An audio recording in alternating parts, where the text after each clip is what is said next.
মঙ্গলবার 11ই ফাল্গুন 1432, ইংরাজি 24 ফেব্রুয়ারি 2026 শুভ সময়গুলো জেনে নেওয়া যাক।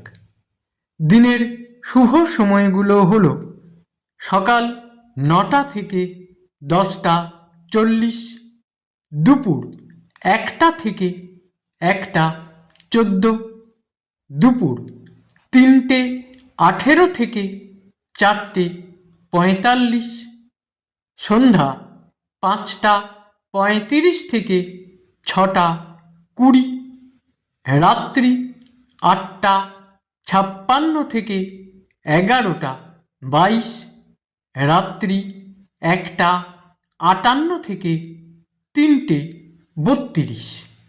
প্রত্যেক দিনের শুভ সময়গুলো আমি দুদিন আগেই আপলোড করে দিই YouTube channel astro guide, Facebook page কিছু কথা এবং আমার ফেসবুক আইডি শ্রী দিবাকরে। দিনের ইম্পর্টেন্ট কাজগুলো যদি এই সময়গুলোর মধ্যে করা যায় তাহলে অনেক বেশি ভালো ফল পাওয়া যায়।